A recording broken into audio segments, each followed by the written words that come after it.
So today we have Jake Glazier who's with us. Jake has been, I met Jake, I'm not sure, it was quite a few years ago when we were trying to put together a qualitative research study, and Jake helped us by doing some interviews and writing up a report for us related to the qualitative research. He was a student at West Georgia University at the time. Now he is an assistant professor at West Georgia University. He has a doctoral degree in psychology from the University of West Georgia, but he also has a master's degree in education and has a couple degrees in philosophy and psychology. Jake really has a great academic background that provides him a wide breadth to draw on for all of the topics that we study within the field of parapsychology. And that's important because within the field of parapsychology, it's not a very narrow field. It incorporates a lot of different topics. And so drawing from a lot of different areas is very useful. Jake also does counseling work. He has a counseling degree and he does some clinical work as well.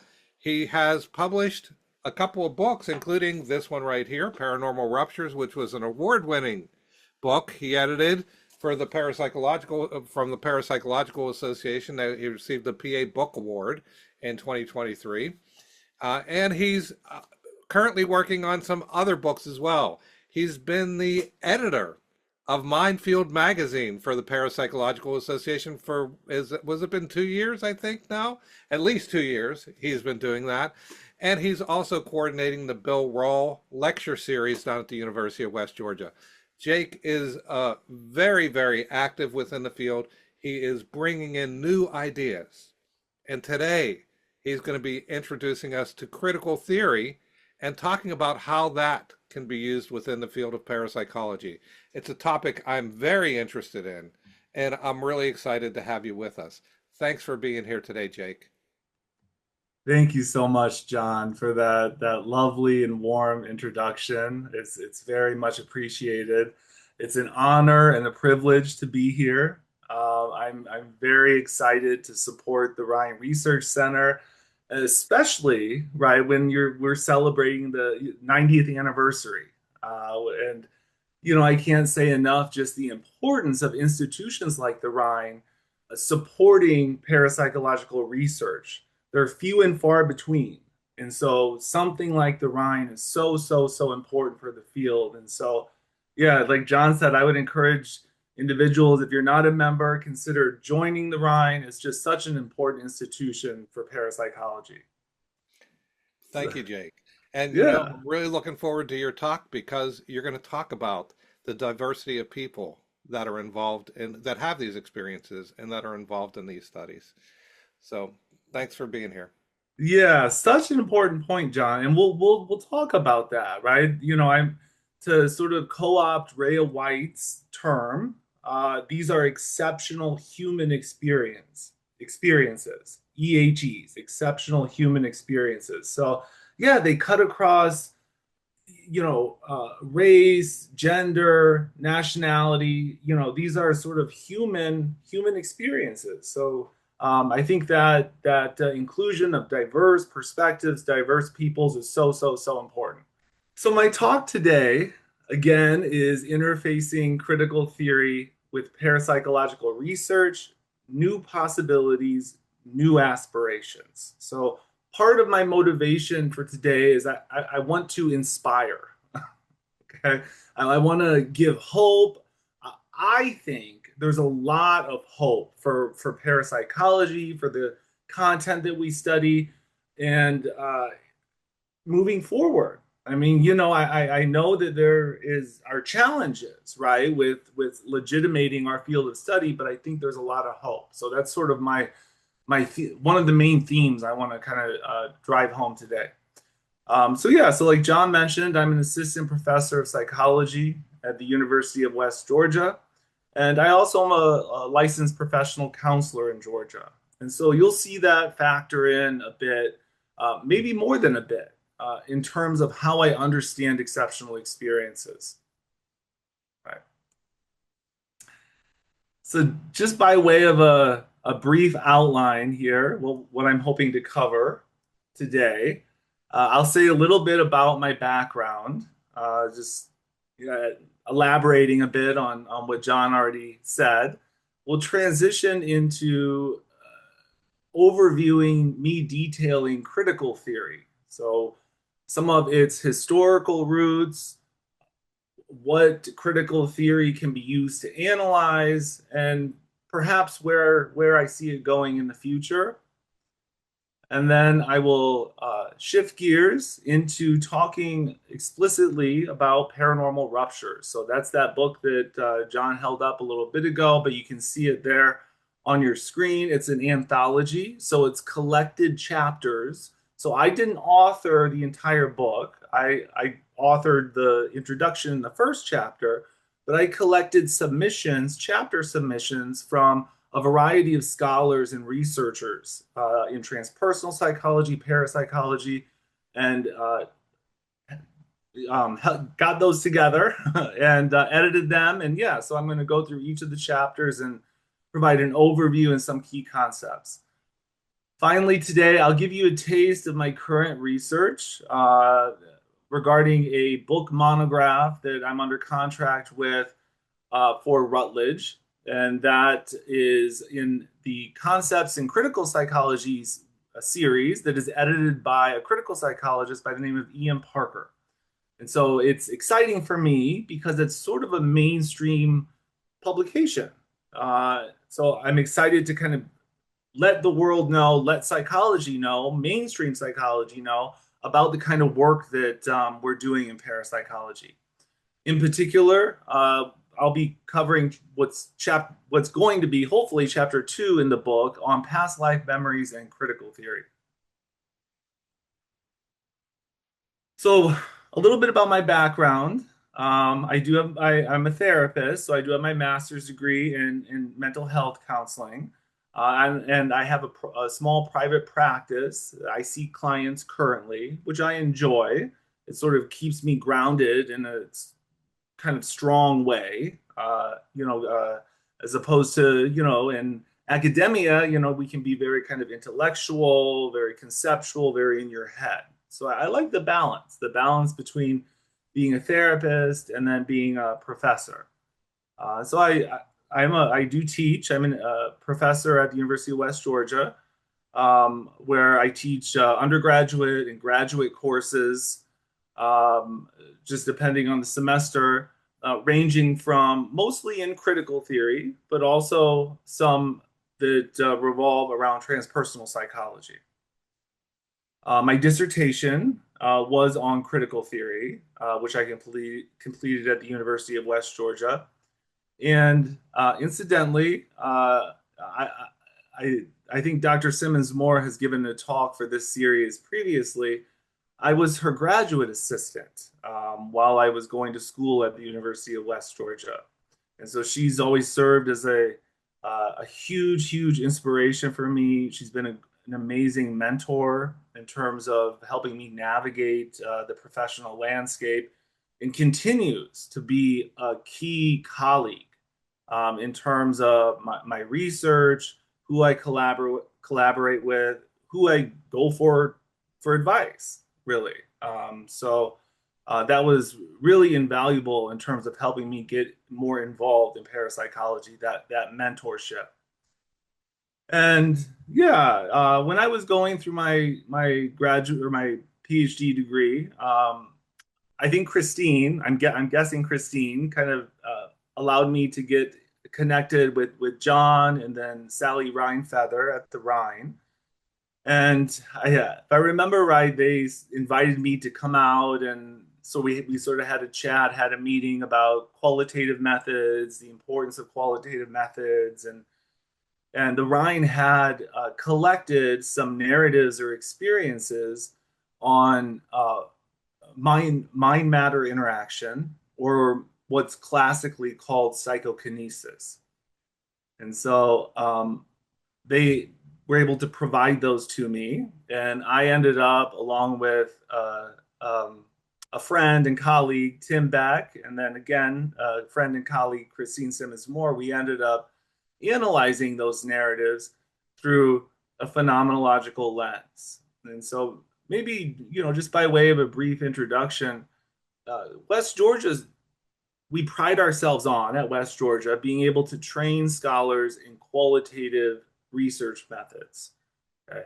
That's in contradistinction to the more mainstream psychological model, which is more based in quantitative methods and statistical analyses and so on and so forth. Okay. Parapsychology has typically been rooted in quantitative experimental methods. And so, yeah, I was excited to bring this, and I'm not the first, but I was excited to contribute, right, to this growing literature in parapsychology that is taking qualitative methods more seriously, uh, which help get at the lived world, the life world of the individual versus reducing them down to numbers. Yeah, and just by way of perhaps being interested in what we found, we discovered that there were six descriptions of mind matter interaction, or rather, six constituents that presented themselves as really important. And you can read those here: uh, overwhelming emotionality, feeling initial surprise or disbelief, and so on. So, yeah, so I'm going to speak a bit here in a second about methodology, quantitative versus qualitative, but there's more. That's sort of a false dichotomy in some ways. And I think critical theory in general it's very transdisciplinary. Okay. So it's not just kind of finding one of these methods and applying it. It's sort of taking a, let's say, perspectival or pluralistic approach, trying to analyze a phenomenon from many angles, and that's going to give us a better understanding of what is going on. All right. So critical theory. Let's get into it. So a little history here. Critical theory is often traced to the Frankfurt School in Germany in around 1923, with individuals like Theodor Adorno, Marcuse, even Habermas, and so on. And they really worked to bring together, again, uh, various disciplines such as Marxism, psychoanalysis, cultural studies, and brought those together to try and understand various phenomena. What is going on? Okay, so it's not typically what we would think of as a scientific approach. However, it is a kind of methodology, a kind of worldview, right, that we could apply to, various beings, various things. Nowadays, this is kind of expanded beyond those kind of early historical roots. Nowadays, this includes sort of a Marxism or a Marxist critique of capitalism. A simple way to say that is seeing the power that finance has in shaping our understanding of the world. We'll talk about this a bit when we look at psychiatry, right? So there's a strong financial incentive regarding psychiatry and sort of what diagnoses are created or not created. Marxism, feminism, right? Trying to understand the way that power works in terms of gender, eco-criticism, looking at the environmental crisis. Why is that the case? What is going on? Deconstruction, and so on and so forth. In general, I think critical theory is used to analyze and deconstruct ideology, okay, or dominant discourse. Okay, so we all know there are these predominant ways of seeing the world, right, that we all more or less share. And critical theory, in a way, takes aim at that to better understand what's going on. Why is that the case? How did we get here? how can we create change? Knowledge on this account has an agenda and is value laden. Okay, so this is getting away from that scientific objective idea that that's knowledge and I just need to develop, the perfect experiment and anybody can see that that's knowledge over there. Rather, for critical theory, knowledge is contextual, knowledge is situated. So it sort of depends, right? It depends on a lot of factors. And critical theory, it's not just about deconstruction or critique, right? But it's also liberatory. So this idea of sort of like um, uh, creating space for alternative models to arise, right? And an example might be rerouting power effects. We could critical theory. It can be used to criticize and deconstruct materialist science, reduction of consciousness to the brain. Right? I think, right, given my philosophical views, that's really problematic. Right? And so we have to see what's going on there. Why is materialism, why is it so predominant? Why is it a dominant discourse? Well, there's a story that we can tell about that, about how it got to be that case. And in general, critical theory calls for reconfiguration of Enlightenment foundationalism. Okay, so sort of we've inherited in our current society and culture, we've inherited this blind belief in the progress of science and technology. Okay, right?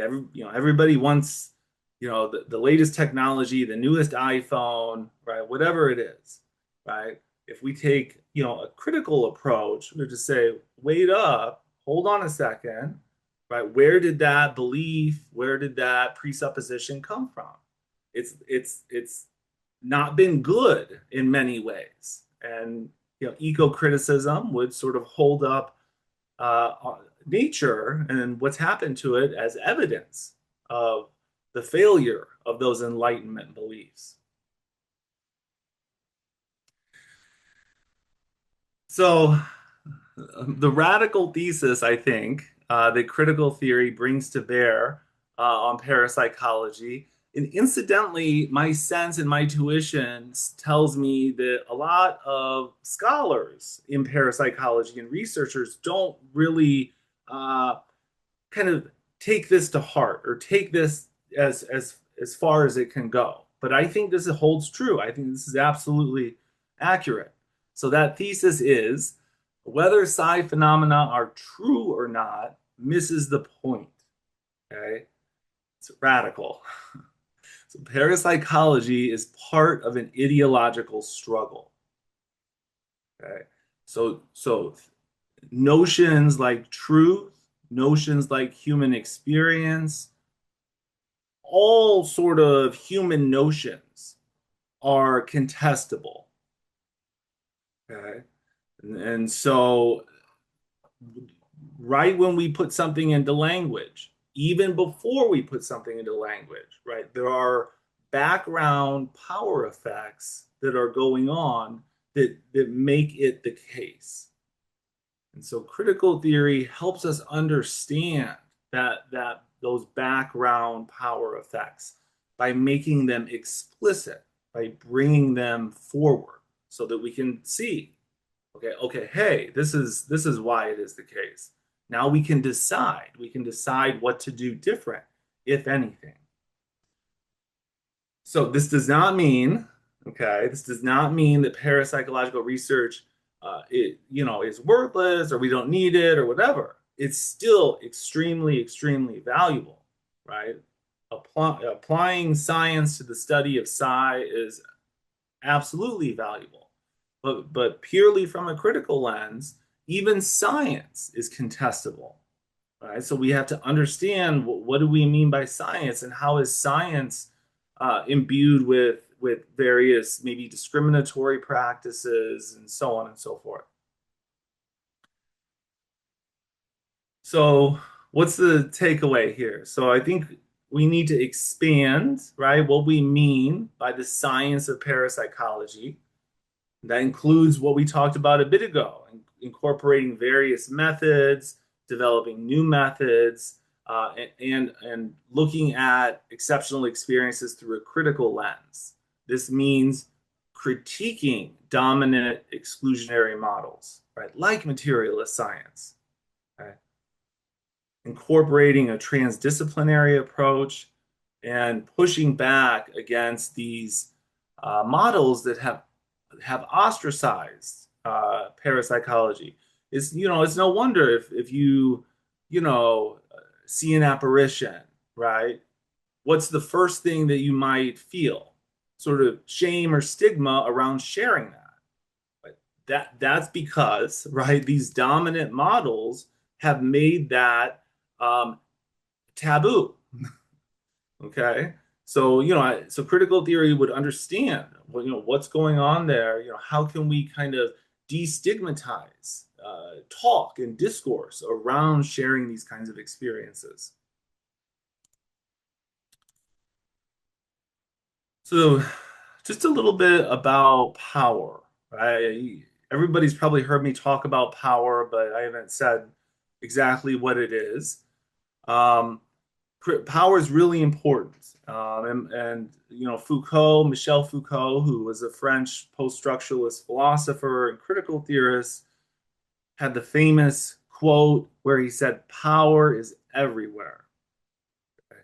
So power isn't just kind of like, the king's power, the sovereign's power, right? Power operates uh, subtly, insidiously, and quietly, okay, without it being overt. It can do both. It can be both at the same time. And the French have a distinction for this.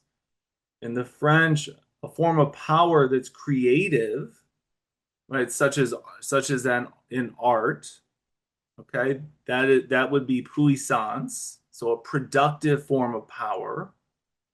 Okay, if I'm going to create an artwork, that's me kind of marshaling the potential of that medium to create that. Whereas there can be this kind of sovereign repressive form of power, which is pouvoir.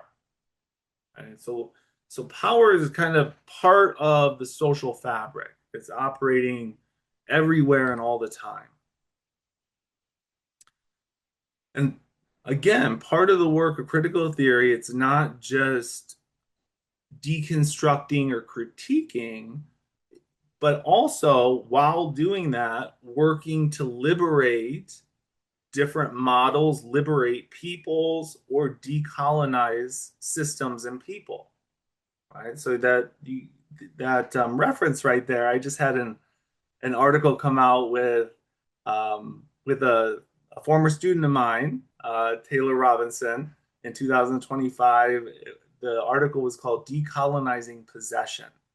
And so we were analyzing the way that psychiatry and psychiatric power sort of covers over and shades what might be a possession experience in a more indigenous culture.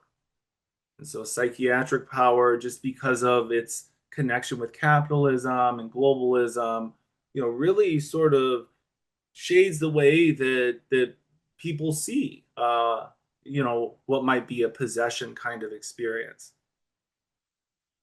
So yeah, so the question, right? How do institutions, policies, law systems, how do they repress or discriminate? Right? I mean, what can we do about it? What can we do to foster freedom and liberation?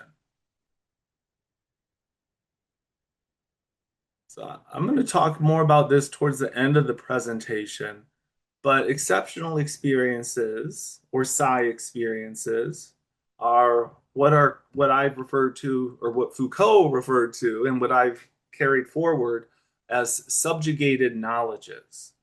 Okay, so these are experiences or knowledges that are kind of pushed down the scientific hierarchy. and they are minor narratives that struggle to be taken seriously, right? Because they don't have the same cachet as these dominant discourses do. And so they become buried or discarded or even dismissed. And again, right, the better, more popular models, they maybe come from psychiatry, like regarding psychopathology or schizophrenia, right? They take the place of maybe what my own personal experience. Right? I could start seeing that through the eyes of the DSM or through psychiatry. So this becomes really problematic. And dominant discourses, and I've used that term a bit, right? These are those taken for granted narratives that structure our understanding of the self and reality, right? And of course, psychiatric power is a big one. How do we see ourselves? How do we see what is mental health? Right? That's a whole another can of worms that we could get into. But the psi complex, psychology and psychiatry, haven't sort of it's hard for me to over articulate this, but just the amount of power they have in framing the way that we see ourselves, we see our own subjectivity. Science or scientism, maybe a better way to put it, also has an agenda, right? There is no institution that does not have some kind of agenda. Right? This goes back to my radical thesis that I presented a bit ago. Right? And for example, that all physical laws ultimately explain reality, okay? Which, on my view, is really problematic. And, I would argue problematic for parapsychology, right? Because if everything's reducible to the mind, um, perhaps, right, that piggybacks on psychiatry, and we see these exceptional experiences in terms of maybe hallucinations, delusions, and so on. We see them through a psychiatric model. Furthermore, right, capitalism, finances can incentivize us into exploitive behaviors. Right? And I used the example earlier of the ecological crisis. Right? So these are dominant. The technical term would maybe be hegemonic, prevalent, almost global in some ways, discourses or frames of reality that smother and bury more minor narratives. And importantly and strongly, it should be noted, I don't get too much into this during this presentation, but it's very important that these dominant discourses can also perpetuate discriminatory practices and beliefs, right? For example, Eurocentrism, which just means sort of framing experience around Europe, or um, Euro-American centrism, okay, Europe and America, white supremacy, heterosexism, misogyny, so on and so forth. So, so a critical approach, right? This might seem far removed, right, from psi phenomena or exceptional experiences, but it's not, right? I really don't think it is, because these are exceptional human experiences. Okay. And so the way that we articulate, the way that we narrate our experience is necessarily interconnected to these dominant discourses.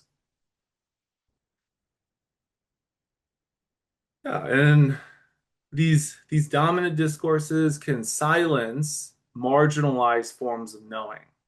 So maybe from a feminist perspective, in the West or the global North, right, we have privileged rationality, which is cognition, being rational. That's the privileged way of knowing, which could be and is problematic in some ways. There are other ways of knowing, right? There may be intuition or bodily knowing, affect, emotional knowing, right? So these other ways of knowing, right? A critical theory or a critical approach can help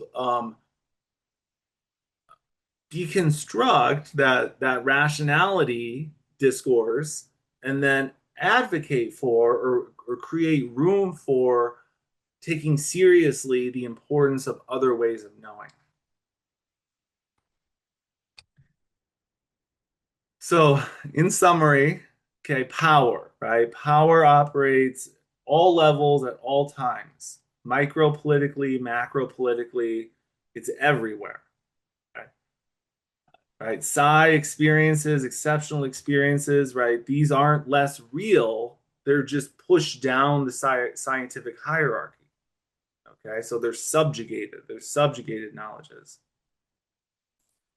And dominant discourses, right? Like we sort of covered regarding psychiatry, capitalism, right? They can appropriate or kind of cover over these more minor narratives that, as parapsychologists, right, we can work to bring forward.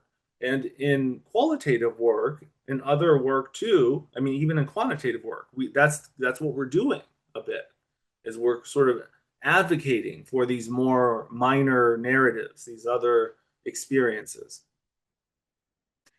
And importantly, researchers have strategies to disrupt that power. Okay, so right, this is the one of the incisive areas where I think critical theory can help parapsychology. Right, critical theory can help parapsychology in terms of deconstructing, decolonizing, and bringing forward other techniques that can create more space for the discipline, right? Um, and so I'll say more about that here in a bit, but I really think that there is a strong allyship between critical theory and parapsychology. So, Jake, before you go to the next slide, well, you already jumped. That's okay. Okay. There was some questions about clarification on power. Would you consider it the ability to manipulate or dominate a certain opinion or an idea? Yeah, that's a good question. Yes. Uh, yes, I think, again, it would depend on the specific context or example, but yeah, powers everywhere, right? Powers in, if somebody, I mean, yeah. So, depending on even like the embodiment of the person that's dominating with the opinion, that's important, right? So critical theory wouldn't say, don't do that or whatever, but it would try and understand, right? How is that power functioning? So it's recognize. So when you're talking about disrupting the power, Hmm. you're saying recognize that the power exists, and then look at alternative ways of approaching the same sorts of situations. Hmm. Hmm. Maybe my Yeah, maybe my 1960s, view mindset is coming out here, but I thought I'd ask because these are questions that are coming up in the chat. sure. Sure. Yeah, yeah. No, they're good questions. They're good questions. I think again, it's about what do you want to do, right? So, in general, critical theory comes from a tradition that I'm thinking of liberation psychology, right? Or post-colonial studies, right? These are traditions that want to help people advocate for freedom, emancipation, equality, and so on. So, I think if we're kind of situating um, our desire in that, then yeah, I think, I'm just thinking, for example, materialist science, right? It we need to be at the table too, right? We need in parapsychology, we need funding. We need to be taken seriously. Our research is extremely rigorous, extremely stringent. Why do nobody take us seriously? Right? So yeah, so disrupting that, right? Trying to point out the reasons for that would be what a critical theorist would do. Yes, but the first step is recognizing that power, right? Yes. Yeah. All right. Thank you, Jake. I'll let you continue. All right. All right. Excellent. So just an overview of the chapters in paranormal ruptures. So, like I mentioned, I'm going to go through each of the chapters and provide, a couple bullet points regarding kind of a sentence overview. I have a quote from each of the chapters that I want to read just to kind of get a taste for the scholar, the researcher, and then we'll look at some of the key concepts. Okay, so um, yeah, so if I kind of move too fast to see everything, that's just me trying to keep pace with the schedule. All right, so chapter one, that was written by me, and it was entitled "Critical Theory and Exceptional Experiences." Okay, so perhaps it's no surprise that I, really make the case that critical theory offers really important tools for parapsychology and for studying exceptional experiences. And I draw on a host of different critical thinkers. Notably here, we've already talked about Foucault, but a couple others: Derrida, Deleuze, Guattari, Spivak. And part of what I'm suggesting is that this minor status that parapsychology has as a science, it makes us especially um, privileged or amenable to being able to critique the dominance of materialist science. Okay. So I suggest embracing, right? Rather than trying to fitting in with mainstream science. Okay, we can try that. In some ways, we've tried that, right, over the last 90 years since experimental parapsychology was sort of inaugurated, right? We've tried that fitting in, okay? And I'm suggesting maybe a different approach. Maybe let's not try to fit in with mainstream science, but let's embrace that disruptive, critical nature of exceptional experiences and cultivate different methods, right? So, a move away. So yes, I think that experimentalism is important. I I strongly believe that. I mean, I was, you know, my mentor, Christine, right, is I would see her as an experimentalist in some ways. So it's really important. So we also need, right, we would also need other approaches. I mean, approaches that challenge, push boundaries of what is possible. Right? So I think it's sort of a larger room or space of possibilities than what we typically think of. See the quote here from my chapter. The paranormal shares an affinity for critical theory. They operate on the outskirts and borderlands of well codified systems, and when marshaled, engender vicious and destabilizing critiques of those forces that render them as other. Okay. So yeah, this, hopefully gets across the fact that I think there is a lot of potential for a critical approach to exceptional experiences. couple key concepts, that you might find in the chapter.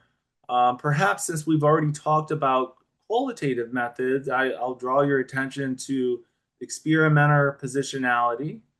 So I'm sort of advocating that researchers bring in positionality into their work, into their research. And I'm making the case in some ways, that we see the experimenter effect in experimental studies. Okay, and parapsychology, has done a good job of recognizing that that's the case and that exists, and sort of dealing with it, handling it as appropriate. But qualitative methods also do a really good job of sort of discussing the importance of values that the researcher brings to bear on their object of study. Okay. And then, yeah, strategic ontologies, and just sort of thinking about it's not about one model of reality. Okay, as sort of radical as that sounds, right? It's about sort of strategizing what model of reality, might be helpful at this specific time and place, right? Strategizing that and trying to think about where we stand in the discourse and in the history of thought or consciousness studies or parapsychology. Chapter two is by David S.B. Mitchell. It's called What Goes Bump in the Psyche? Relic Hominoids and Reality Shifts as Existential Threats to Western Culture. And Dr. Mitchell does a fabulous job of exploring global reports of relic hominoids. And so, these typically would be known as like Sasquatch or Yeti or Bigfoot. And he frames this through a lens that sees these as possible existential or even ontological threats to Western science, to Western culture. So they disturb us. These beings disturb us, and they bring forward, sort of unconsciously. We're not really aware of it. They bring forward these fears of cannibalism, devourment, and being annihilated. And so it's no wonder in some ways, right, that science kind of relegates or fringes, pushes to the fringe the study of these relic hominoids because they represent this threat. And Dr. Mitchell writes here, fear moves the human being in profound and often obscure ways, and fear of physical death can be particularly potent. Western culture may have evolved through a deep ancestral genetic memory tied to these hominoid figures and what they represent. Okay. So yeah, so there's this threat, right? That as a critical theorist, as a critical researcher, it's there psychologically, culturally. It's just not typically made apparent. Right? And so Dr. Mitchell takes that angle and makes that more explicit for the reader. Some key concepts talked about in the chapter. I maybe just to highlight one or two, the notion of a colonial epistemology. And so that indigenous knowledge of relic hominoids, they're routinely ignored or trivialized, right? Because, of that dominant discourse, because that the West has exported its model of reality or its model of investigating reality around the world. And no wonder it's hard um, to not only study phenomena like relic hominoids, but to even tell a story, right? Largely due to all these different dynamic, sort of evolving power effects that are ongoing.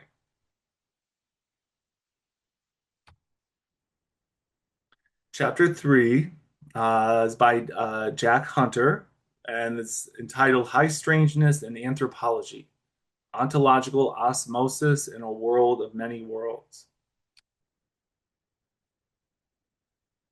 And so Jack uses an anthropological approach to try and understand how certain stories, ethnographic stories, defy reality.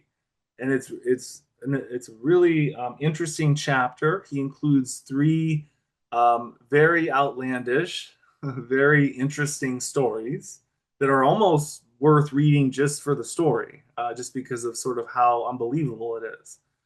But these are the self-propelled coffins or coffin, the dancing dead, and the spirit possession rituals.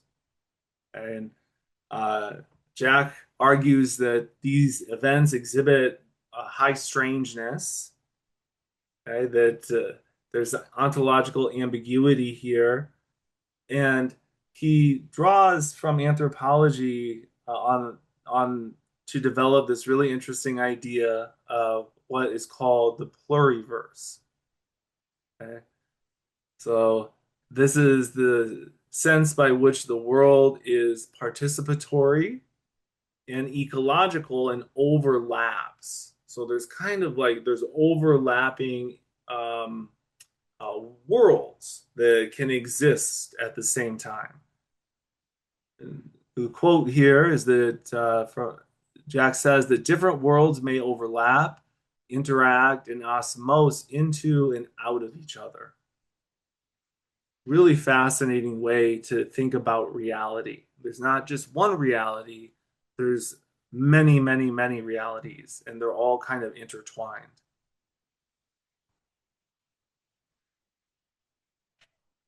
It's a couple concepts from Jack's chapter to highlight one of them. Ontological osmosis, right? This is that blending of different cultural worldviews or even realities that break rigid boundaries between them, right? So the flying coffin, right? That's sort of our normal reality interacting with another strange kind of reality through this idea of ontological osmosis.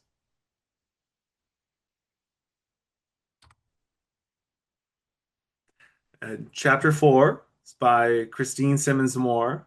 It's called Parapsychological Experiences as a Fractalized System. And Christine uses this model of a fractal, right? So if you're not familiar with the fractal, you can, look it up online, or there's YouTube videos of sort of videos going into fractals, this infinite kind of perspective where it's a similar repeating patterns, right, that we find throughout the world, throughout nature. And she advocates that if we focus on these kinds of processes within parapsychology or exceptional experiences, we can see them as we can see exceptional experiences as part of a broader ecological and relational model of consciousness. Part of the benefit of this approach is that it's more inclusive, it's more dynamic, and it helps us psychologically understand the paranormal. Okay, so this is an ecological, interconnected kind of way of envisioning exceptional experiences. Christine writes here that fractals can provide a framework that normalizes parapsychological phenomena and relocates them as emerging in self-similar systems that span across temporal, spatial, physical, subjective, and intersubjective aspects of reality. So a really, really interesting and I think fruitful framework to try and understand exceptional experiences through this ecological, interrelated process of patterning that are called fractals. And a couple concepts that are mentioned, important concepts in the chapter: transliminality. Okay, so that's heightened sensitivity to stimuli linked to openness and psi experiences. Um, Liminality, right? There are different altered states of consciousness, right? That Christine in part argues that these altered states kind of speak to the fractal nature of human experience in terms of how it's interrelated, and they allow access, right? These non-ordinary states allow us to access parapsychological phenomena, um, more so than maybe the normal waking state.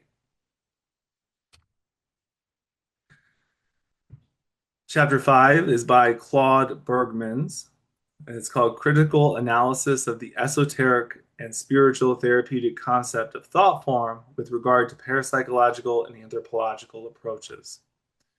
And so Claude takes this, it's in sort of, esoteric or occult literature. There's this idea of a tulpa, or I'm sorry, a thought form. An example might be a tulpa, and there's other examples, but this is kind of like a mental or energetic construct that can be generated usually by intention or emotion, okay, or maybe trauma. Okay? And so these thought forms, these TFs, Claude is arguing they can help explain phenomena, right? Maybe like apparition, psychic influence, or spiritual possession. And then there's a sort of a boundary crossing nature to TFs. They don't fit into a neat scientific category, and they stem from this more sort of esoteric spiritualist kind of tradition. And so, Claude's advocating for more research around a thought form in energy healing. You know what, which is relatively popular today. And I'm thinking of Reiki, for example. Right? So perhaps the thought form might be able to factor into our concepts about energy healing. Claude writes, from an esoteric and spiritual perspective, trauma would represent the presence of a traumatic event with an energetic existence in a subtle world. So again, right, there are these multiple different levels of ontology of what exists, and it's not just materiality. It's not just stuff, right? That's pushing back against materialist science.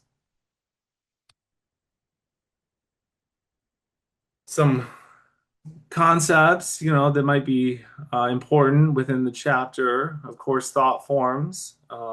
We already talked about those energetic constructs that can be formed through emotion or trauma or thought, but transformative healing, right? So if we can make these thought forms conscious or visible, right, maybe through different modalities like therapy, ritual, or energy work, we can help reduce their power and offer healing through emotional or spiritual uh, different methods. Uh, so I think Claude would agree, right? An underdeveloped research area, right? That I think for him and for others shows promise in trying to bring these other models, these non-materialist models, forward into the scientific community. Chapter 6, Psychosynthesis and Parapsychology, a relationship growing with the trickster by Anastasia Wasko. So Anastasia uses her expertise being trained in psychosynthesis to connect psychosynthesis to exceptional experiences. Okay. So psychosynthesis is just a sort of a transpersonal approach to understanding the human being. Okay? And she interfaces this with the figure of the trickster, okay, and which is this kind of symbolic archetype that engages in disruption, ambiguity, and transformation. And Anastasia argues that uh, part of what we should do is kind of take the trickster seriously as much as we can, and that it's trying to teach us something, okay? And these anomalous experiences serve as catalysts, right, for personal growth, spiritual development, and integration. And Anastasia has a quote here. Parapsychologists must let go of the rigidity of binary and traditional scientific thinking. True, false, it's real, it's unreal, and move toward a more flexible, bifocal way of thinking. Really, really important, I think. Sort of expanding what's possible.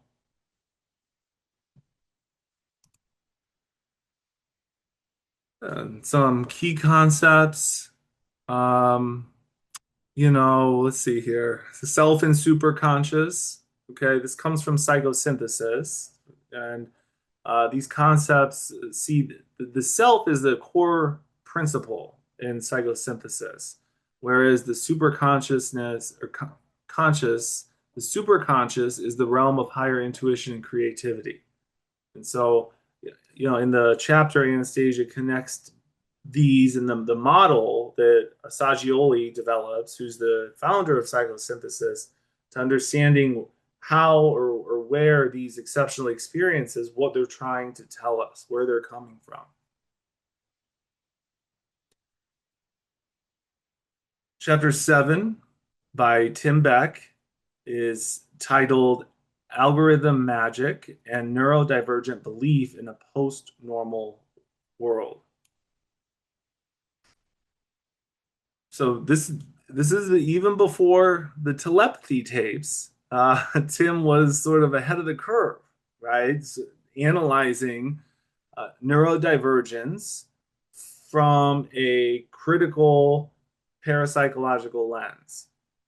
And so Tim kind of takes aim at the notion of belief in today's society and how it's connected to technology in specific algorithms. Okay, so these algorithms operate like magic for us, but these are analogous in some ways to neurodivergent experiences. So Tim contends that belief is central. So what we believe is central to navigating uncertainty and complexity. Okay. So quote here, living under the spell of today's uniquely capitalist form of algorithm magic, it is not only belief in the world that is up for grabs, but also belief in ourselves as we become increasingly suspicious of the links we share with others in the world. So there's a real analogy, parallel, and connection to be drawn here between the spell that we're under regarding algorithms and AI and exceptional experiences and belief. And so Tim does a really interesting job of drawing out that connection. Some key concepts, maybe just to highlight one that I haven't already talked about, would be uh, belief as creative force. Okay, so Tim makes the case that belief is not irrational, okay, but it's generative, right? It shapes our perception, our action, our transformation. So belief is important, and we need belief, right, to have a foothold in the world. Chapter 8 by Stephen Webley and Peter Zachariasan, sorry. Chapter 8 from UFO to UAP, the ontology of belief structures, why change now? So again, this is an interesting and sort of prescient chapter in the sense the authors wrote this, of course, after the name change. But I remember when I was editing the book, this was really, really recent. So it was sort of, I don't know the number of months, but it was very uh, shortly thereafter the sort of official nomenclature got changed. The authors, wrote this book, so which I think is sort of interesting. But they take a Lacanian psychoanalytic perspective in their chapter, and they try and understand what this name change from UFO to UAP, what does it mean? Okay. And they part of what they're arguing is that this change kind of has a symbolic or ideological sanitizing effect. Okay, so it makes UFO used to be kind of a dirty word to study. Okay, so in some ways, right, UAP it doesn't have that dirtiness connected to it, and so in and moreover, right, they suggest that language acts as a powerful force, right, to shape the way that we think about the world and ourselves. The authors write, the terminological change is an attempt to obfuscate decades of cover ups, public attacks on intellectuals, and decades of taxpayer abuse to fund secretive and dangerous research, to reclaim control of the UFO discourse.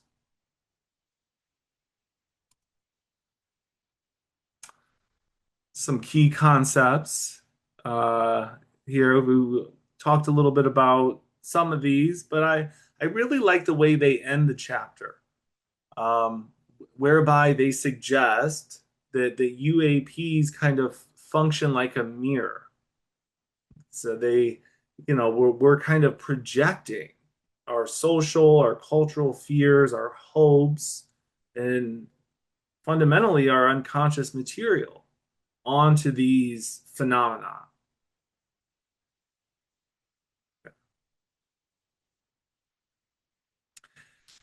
Chapter 9 by John Roberts is called Uncanny Technology, Trauma, and World Collapse in Aerial Phenomenon.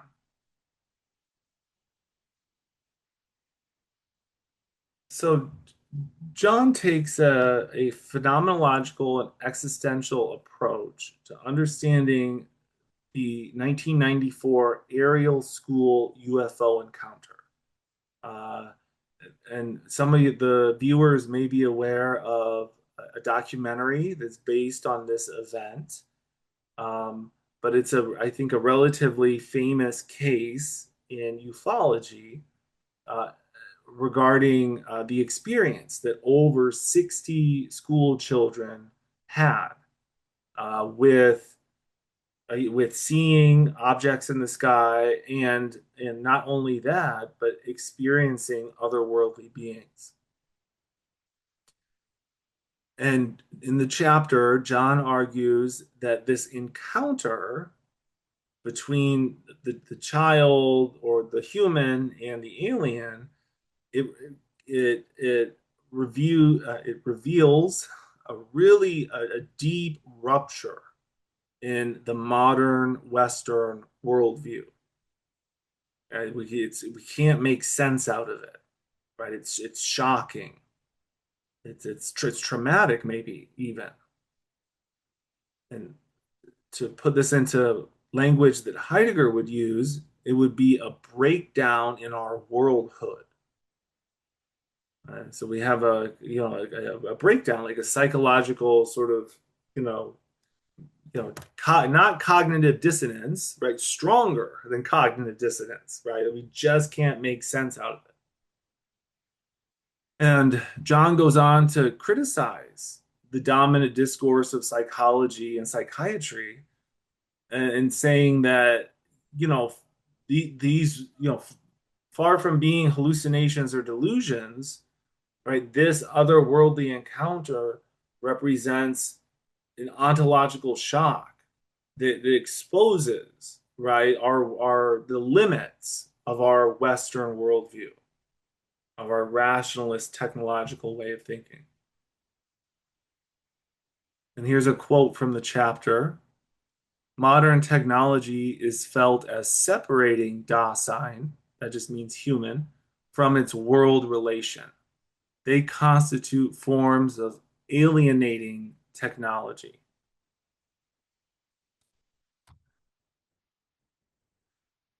Some important concepts from the chapter, right, that uh, being toward death, right? The children's encounter with the alien beings also is a confrontation with their mortality, okay, their finitude, right?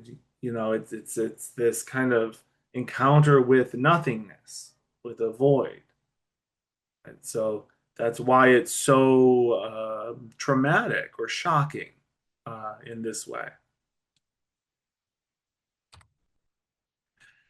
And chapter 10, the final chapter, Jungian robopsychology, Lambda, Chat GPT, Neuralink, and the problem of interspecies communication by Christopher Sen.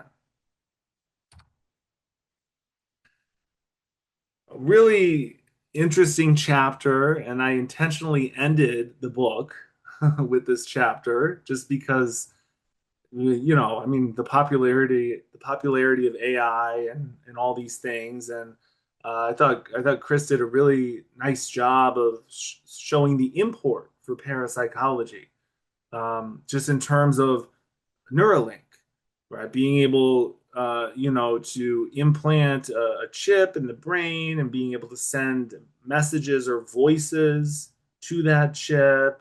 I mean, that's technologically mediated telepathy. Okay? Parapsychology should be interested in that, not necessarily study it, but say, okay, that's interesting, right? Something we've been studying for almost 100 years, right? Now is, you know, maybe available very soon, right, on the market. Okay. So, so Chris does a good job here of kind of covering these new non-human, these AI intelligences, and they, um, invoke ways of feeling that are not always pleasant, and that they, uh, Chris emphasizes the ethical risks of these technologies, right? So he talks about, right, we have to be careful about how we use these technologies. They blur the lines, right? But, between inner thought, right? Do I have privileged access to my mental content? Or do I have a brain chip? Am I being kind of manipulated? Who gets to decide that? When does that person get to decide that? But what's the ethics behind that? And Chris, argues that that in our attempts to create AI and maybe AGI or artificial general intelligence, which is a form of intelligence or consciousness that's comparable to humans, we're engaging in sort of this deep Jungian mythic symbolic process that we need to that requires integration on our part rather than domination. We need to learn to um, talk to ourselves and talk to these other intelligences in specific kinds of ways. I really like this quote from Chris. He says that the sheer fact that the vast majority of people do not fully understand how these artificial systems work renders them paranormal in the traditional sense. Really fascinating, right? If you read the chapter, you'll get a sense for just how complex these things are, right? They're paranormal, right, to many of the engineers. We don't know how they work. So an interesting connection there. And some concepts, uh, that I've talked a little bit about some of these. I would just highlight, I think, the last one there, surveillance and control. Just sort of, Chris warning about the dystopian nature of AI and that it can be used for surveillance, for manipulation, and even, commodifying our inner thoughts, and making us, um, sort of feeding off of us in terms of a kind of capitalist system in some ways. All right. So just a couple slides on my current project. Okay. So transitioning away from Paranormal Ruptures, which is a collected anthology of various chapters. I'm now working on a new book under contract with Routledge that is doesn't have a title yet, but it's tentatively called Critical Theory and Parapsychology. So one of the chapters that I more or less completed as of now is a chapter on critical theory and past life memories.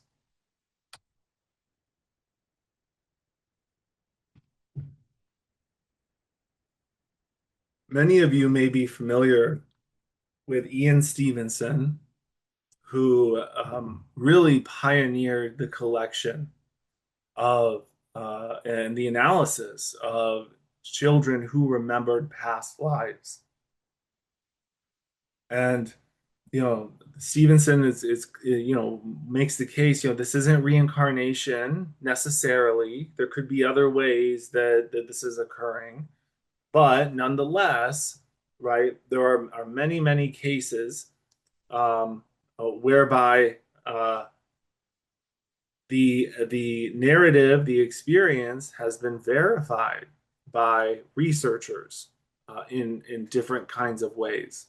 Okay, I think it's a challenging area of study um, because, in part, we're relying on introspection and experience, and scientifically, those are problematic.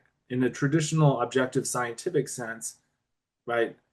I mean, we knew this at the founding of psychology. Introspection, being able to say what is going on for you, is problematic to study objectively, like physics or like chemistry. We can do that, but with humans, it's a little bit different.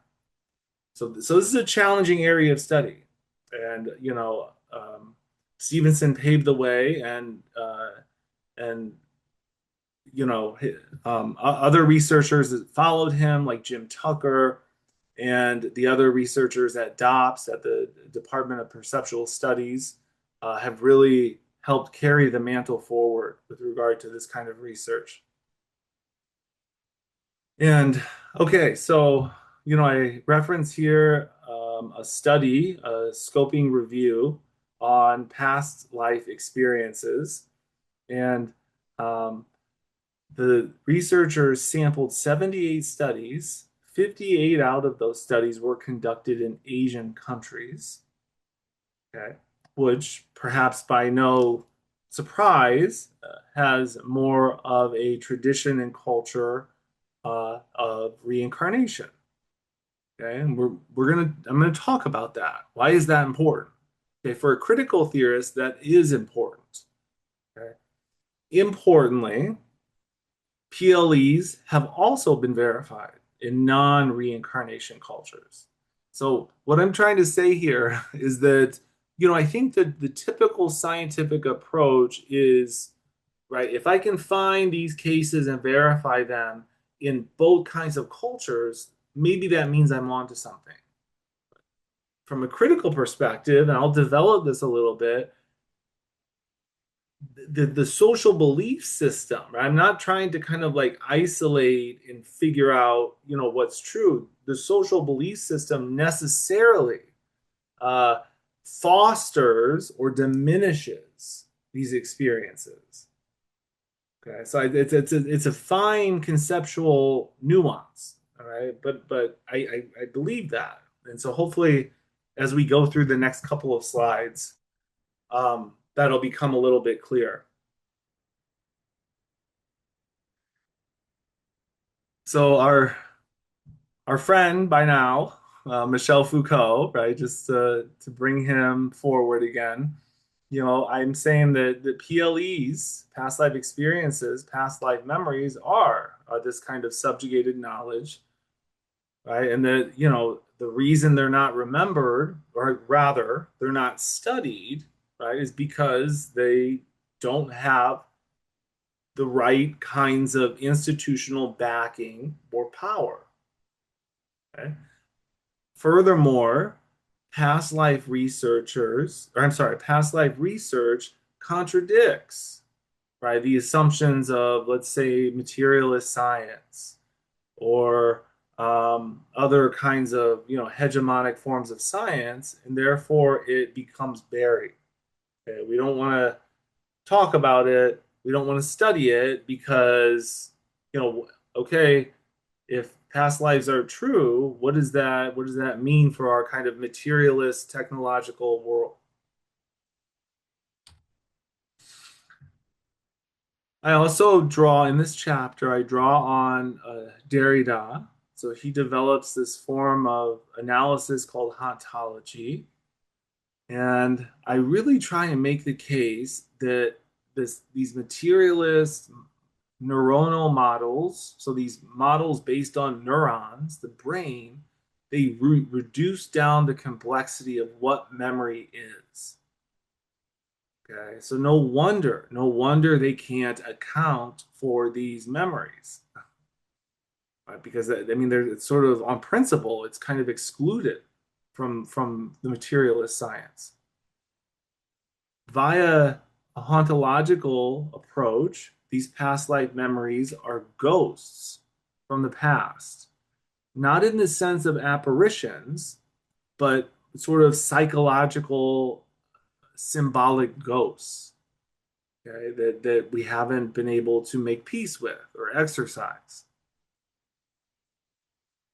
And we see this in sometimes, right, in the research around birthmarks, right, there are literal physical inscribings on the body, okay, of these past lives, of these maybe traumatic past lives, which I think is really interesting. And we're crossing the line here from sort of theoretical speculation to seeing kind of material evidence. Yeah. And Louis Althusser, talks about what he calls interpolation. So memory is not static, right? Memory is reconstructed. So we're constantly reforming our memories in light of ideology and power. So in the PLE literature, there's something called the socio-psychological hypothesis that would maintain that in cases of PLEs, that they're perhaps entirely explainable in that in a culture having a belief in reincarnation, a child who seems to speak about a previous life will be encouraged to say more. So in traditional PLE research, the scientists try and mitigate or isolate that variable, okay? Which is okay. I mean, that's one approach, right? Whereas a critical approach would rather kind of almost take the other side of the coin and see, okay, well, that's interesting, right? Well, it makes sense then. If we're looking at the cultural beliefs, the discourses, it's no wonder that in reincarnation cultures that have reincarnation beliefs that this phenomenon is going to be more prevalent. And then lastly, as a complement to Derrida, Abraham and Torek developed what they call a hermetic psychoanalysis, okay, and allowing to see how these socio-material inscriptions of trauma, they're passed along generationally, right? So they offer kind of a generational model, okay, of understanding how we're haunted in the past or by the past, right? Not by apparitions necessarily, right? But psychological, historical, symbolic ghosts, right, still have a bearing on us today. And a critical theorist would be interested, right, in trying to understand that in terms of past life memories and uh, yeah, even birthmarks, even material inscriptions.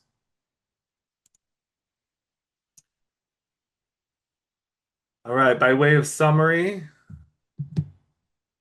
okay, so PLE knowledge, right, is subjugated, right? There's no way for materialist science to explain a past life, I would argue, okay? In its current incarnation, there's no way to explain a past life. So they just bury it, okay? It just becomes subjugated. But hauntology and hermetic psychoanalysis, they can give us other ways of explaining things, right? Through the notion of the phantom or generational trauma. The last point that I try and argue for in the chapter is that um, past life memory researchers should start, right? Start with the sociocultural hypothesis, okay? Critically oriented past life researchers. And through that notion of interpolation, right? That it's no wonder that the discourse colors how we're able or influences how we're able to remember things. And final thoughts. I strongly believe that critical theory offers parapsychology a really hopeful and fruitful path forward in terms of future research, in terms of theoretical conceptualization, in terms of even methodology. I believe that, and I look forward to seeing how critical theory enriches the discipline in the future. Critical theory helps parapsychology expand what it means by science. Right, so this is how we kind of started off the presentation, right? Not getting into this false dichotomy of quantitative versus qualitative. Okay, there are many different kinds of methods, mixed methods, right, and other kinds of methods that I think a critical theory approach or analysis can help us consider. I suggest that critical parapsychologists, right, the critical parapsychologists can use the knowledge of our discipline to critique and even subvert other kinds of ideological pressure, right? There's not a right way of doing science, okay? There are methodological, rigorous procedures depending on the tradition, but there are many kinds of science. Okay, and critical theory helps make that apparent. It also offers us rich frameworks for understanding exceptional experiences, right? These aren't just anomalies that we just have to dismiss, but they're sites of resistance, right? We're fighting the good fight as parapsychologists, right? We're resisting the mainstream. They're sites of creativity and insight. And we can draw from fields like psychoanalysis, feminism, deconstruction, post-colonialism, and ecocentrism, eco-criticism. And finally, the future is bright. I strongly believe that. I am excited for future work that interfaces critical theory and parapsychology. And I think we barely just begun. Of of course, the feminist work in parapsychology psychology is so important. I'm thinking of one of my heroes, Rhea White, uh, and yeah, just that 80s, 90s feminist work in parapsychology is huge, but we can build on that and we can expand that, right? And into this broader sort of critical parapsychological approach. It's a couple resources. If you'd like to follow me, you can. I would encourage everybody to Google the Bill Roll lecture. We are offering the free online hybrid event coming up this November. And so if you go to the Bill Roll lecture webpage, you can find that on the UWG website. In addition, I would also encourage you to subscribe or at least check out Minefield. Minefield is we've this is the I think this is the what is it, the first year or second year that we're now all online. So it's a web-based bulletin that we produce 3 times a year, really dynamic, really contemporary, and we try and sort of keep up with the what's going on in the culture. We just had an issue come out, um, I think maybe 2 weeks ago or a week ago on UAPs, right? And then we have another issue coming out probably around September, October that's inspired by the telepathy tapes. So the really popular podcast. Um, so Minefield is a really great resource to kind of stay up to date and current with some of the trends in parapsychology. Otherwise, thank you so much for your time today, and it's been an honor to present for the Rhine Research Center. Um, so you covered so many different areas and so many different topics and so many, and you are through this presentation and by emphasizing critical theory, it is challenging some of the old ways of looking at science, some of the more traditional ways that people have done science. So one of the questions that came up is that does do people who study critical theory, do they recognize an objective truth, or Mm. is it all are all observations kind of the result of a struggle for a power to have the dominant paradigm? Mm. So that's a really interesting question. That's a really interesting question. I think that I would frame that question in terms of where we find ourselves socio-historically. So that notion of what's objective, what's not objective, that changes, right? Given, right, the historical power.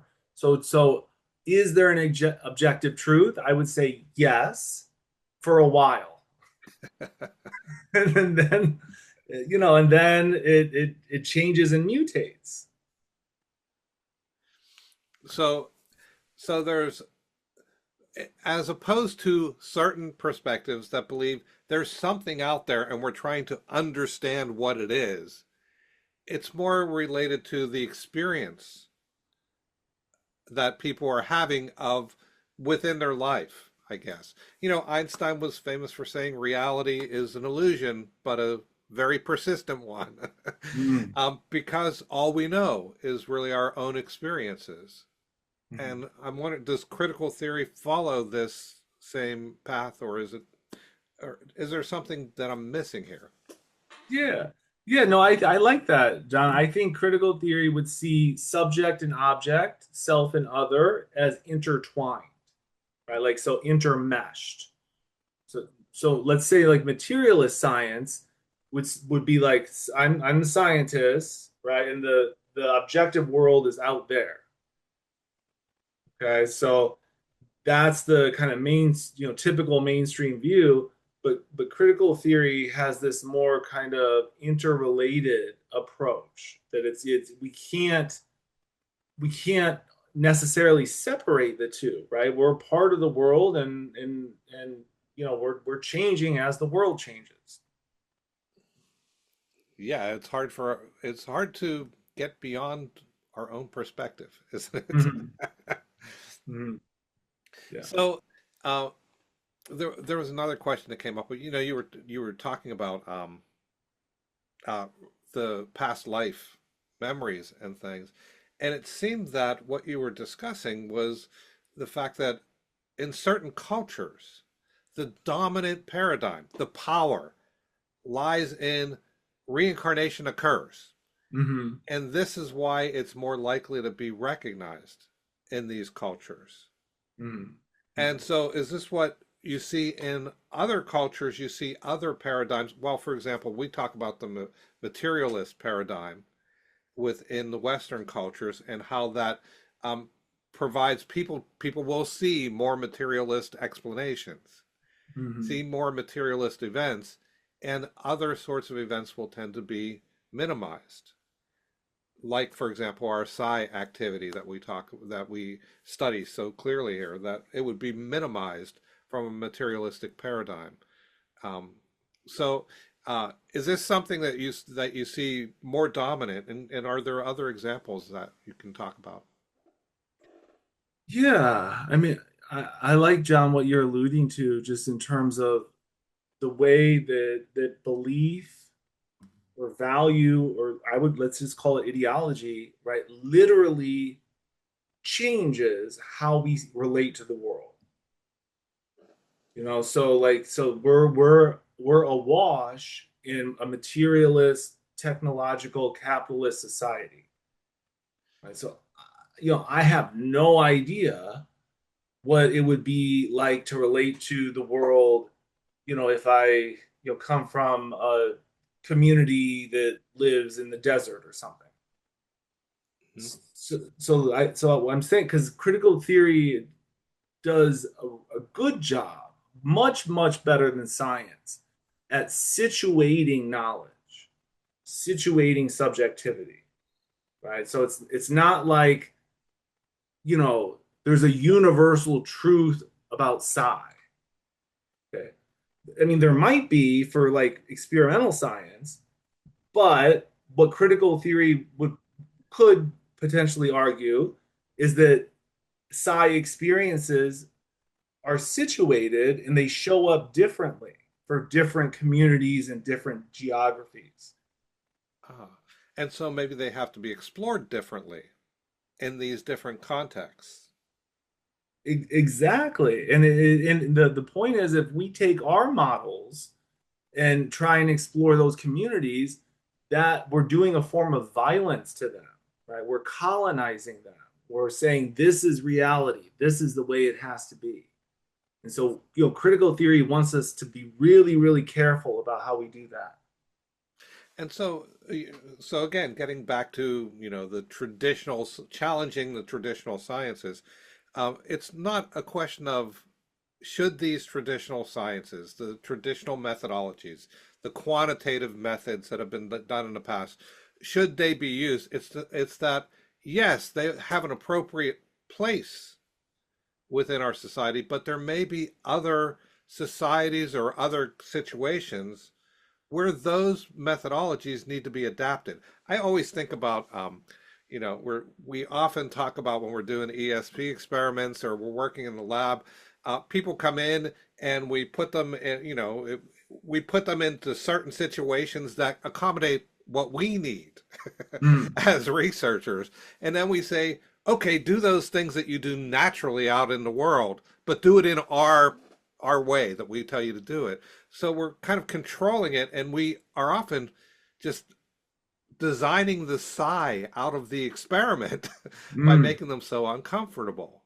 mhm, mhm, And so we're not getting rid of we're not talking about getting rid of the traditional materialistic approaches, mhm. but using them in the appropriate ways. 100%, 100%. And I always want to like say that because I'm not, saying that we shouldn't be doing experimental parapsychology. I think it's valuable. I think it's important. Like I said, I was trained that, parapsychologists, have some of the best uh, rigors, some of the best procedures. They're very meticulous, very careful, right? That's important. But to John, to your point, you know, the lab is an artificial environment. Okay? So, On that's purpose. It's purposely artificial. Yes. exactly. And it's sort of interesting to me. It's no wonder, we don't see psi.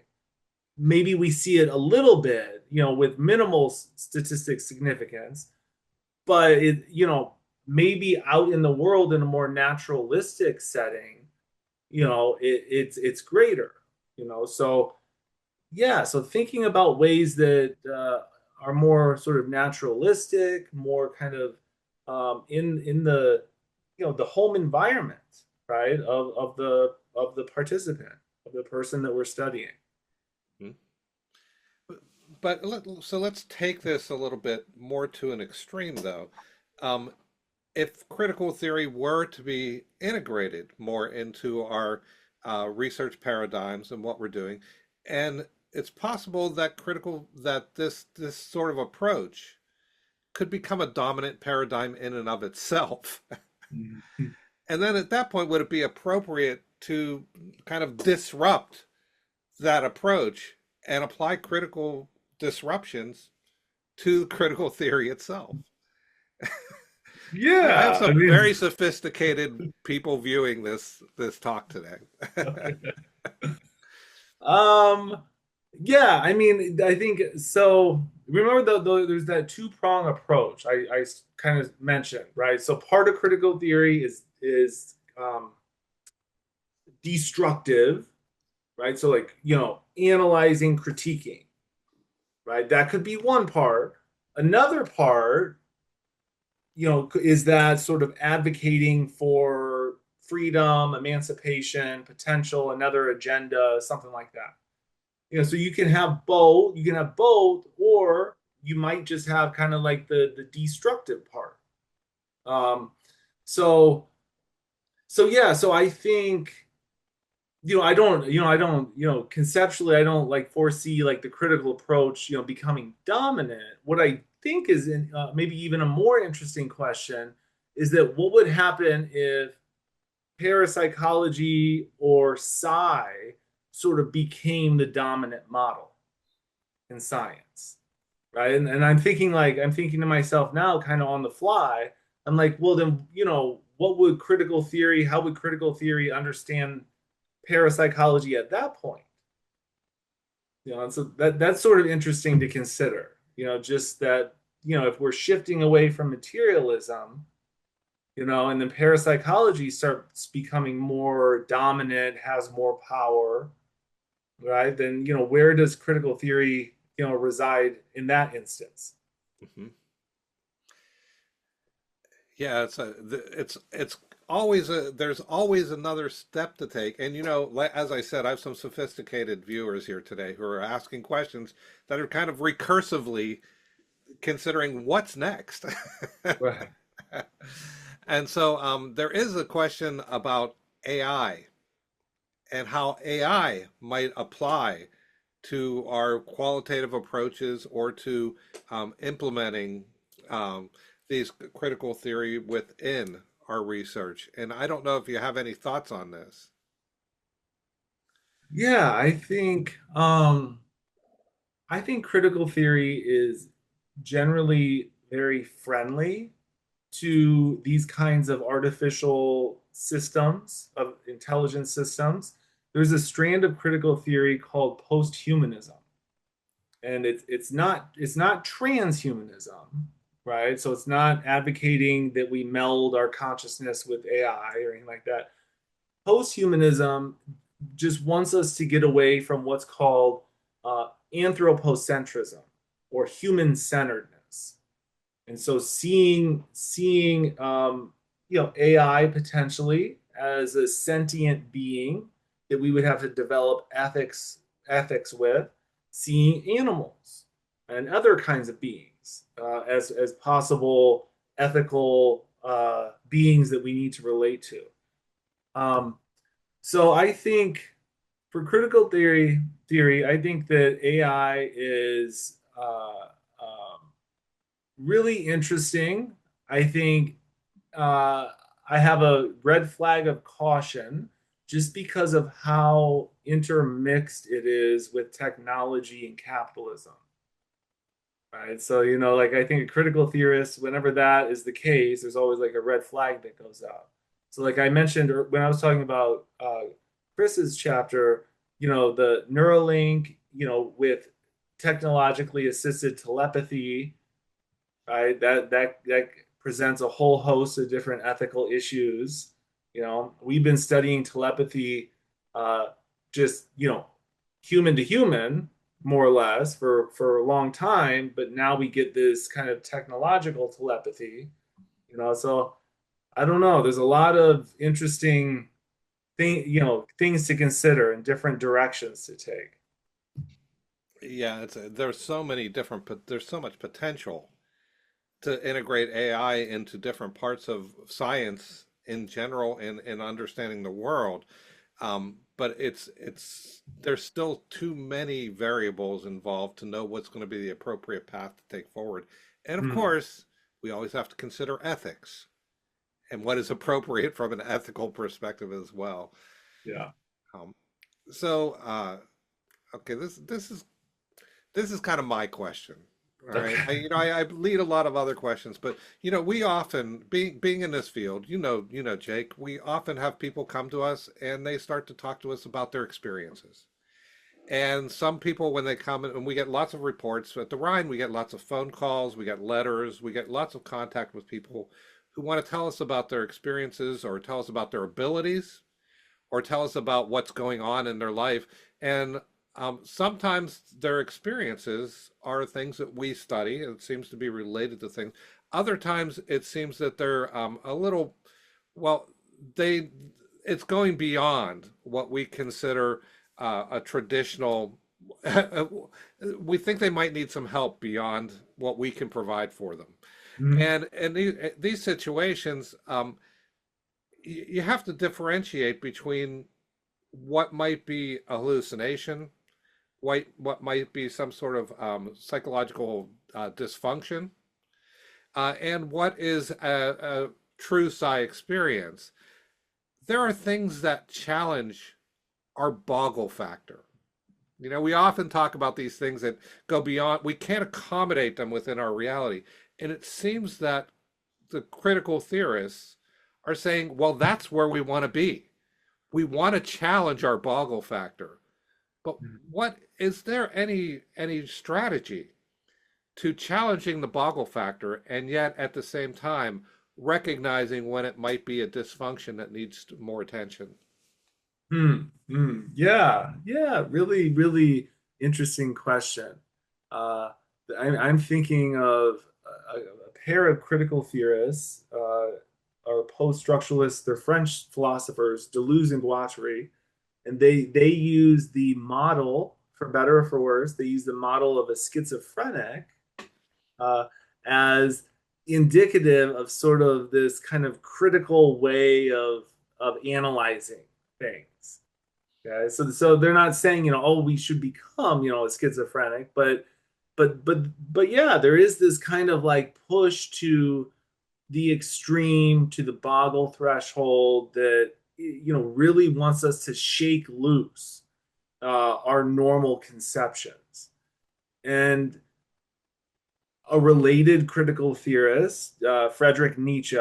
So, obviously he's comes before critical theory, but I would put him in that tradition of critical theorists, the French or the German philosopher Nietzsche, warned that, if we do shake things up to that extent, we run the risk of maybe going mad or losing ourselves or something bad happening. So, so I'm not doing a good job of kind of like calming your nerves about this, but but I think that's why critical theory is can be really revolutionary, right? Because it's not afraid to push the limits. And to kind of nail your question down just a little bit more in terms of like pathology, for sure, there are times when, as a counselor, you know, I need to do my due diligence in ruling out if it's psychosis, ruling out different diagnoses, and then also, validating their experience and listening for, their an exceptional experience, if it's genuine, if it's authentic, so so yeah, so I mean, again, it's not this idea of, there's no such thing as psychosis and everybody that hears voices is having an exceptional experience, right? It's not an either or, right? It's you can have both of those and other kinds of ways of being, right? So I think we've got to, be careful, and we got to, refer people to mental health care providers if they need it, and also be really open ourselves, right, to listening to kind of like the strangeness that is human experience.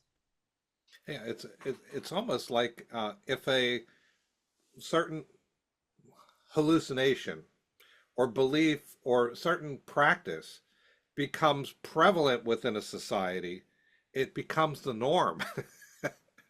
And this is where critical theory might look at it and say, well, we have to evaluate within the context of the norm for that society. Mm-hmm. And that someone is, it's, the reasonable man and would seem crazy within uh, a society of insanity, right? Right. And so it's a question of, is there an independent reality, or is there, does it always have to be considered within context? Right. Uh, Right. and I think this is what you've been talking a little bit about today. Yeah.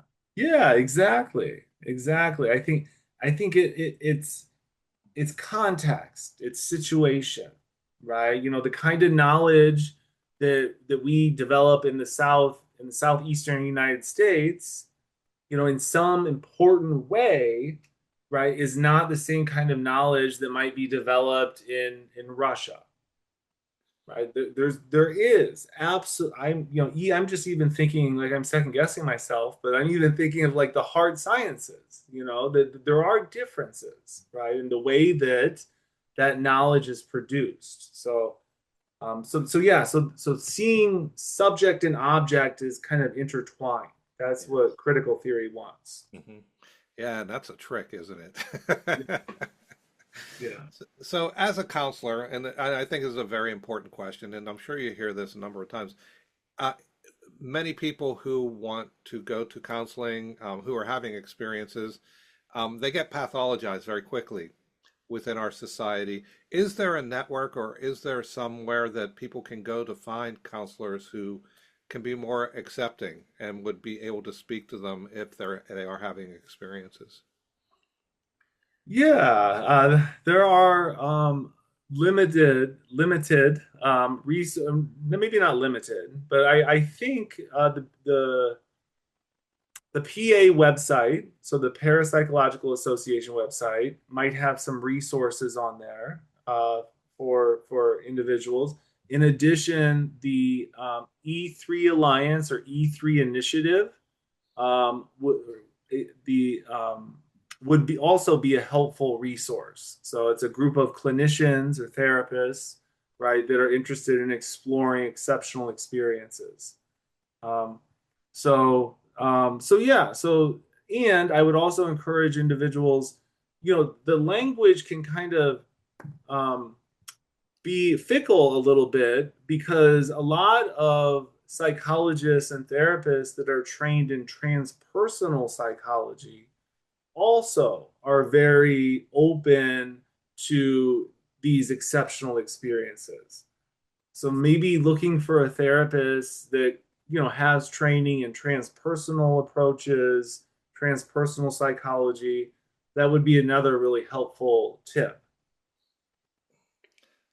That's wonderful. So many people are looking for help like this, and I'm happy that you were able to provide some some guidance for them, and they have, of course, some of your colleagues have put the website within the chat so people can go back and find it there as well. Jake, it's been really great today. You've been very generous with your time. I appreciate it so much. And I appreciate everyone being here today. Is there anything you'd like to share with us before we go for the afternoon? I would just say, if you're interested in me and my work, Google me, check out my University of West Georgia webpage. I try and keep that updated as much as possible. There's links on my West Georgia webpage to the Bill Roll lecture, to Minefield. So I try and update that the most, but if you're interested in my work, that's the best route to take. Well, thank you so much, and thanks for spending your time with us today. It's been really great having you here.